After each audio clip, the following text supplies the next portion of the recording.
তো গাইস, ঠাকুরের প্রসাদ খাবো কখন, অপেক্ষা করে বসে রয়েছি অনেকক্ষণ। তো এবার ঠাকুরের প্রসাদ তুলবো আর খাবো, পেটে ছাড়বে। গাইস, ঠাকুরের প্রসাদ কিন্তু কে কে ভালোবাসে? আমি কিন্তু ভীষণ ভালোবাসি। তো দেখতে রাখো।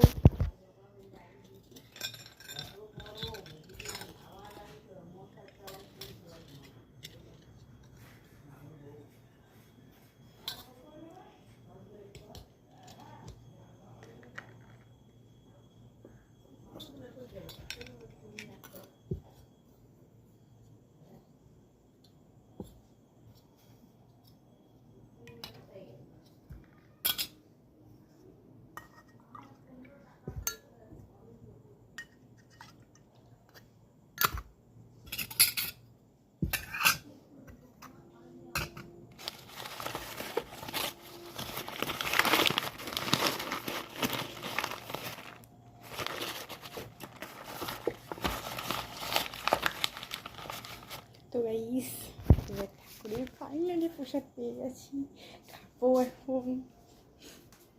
তো তোমরা কে কে আছে ঠাকুরের প্রসাদ খেতে ভালোবাসো? আমি কিন্তু ভীষণ ভালোবাসি। ছোটোবেলায় যখন পুজো দিতাম তখন মানে ঠাকুরের ইয়ের থেকে তুলে নিয়ে খেয়ে নিতাম, কোটোর থেকে সব পাতসা নতুন মানে সব খেয়ে নিতাম।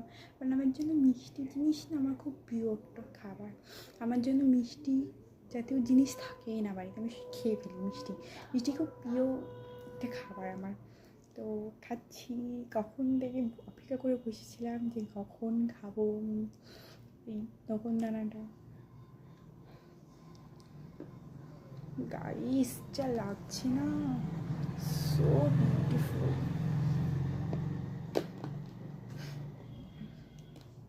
তোমরা খাবে তো আসো।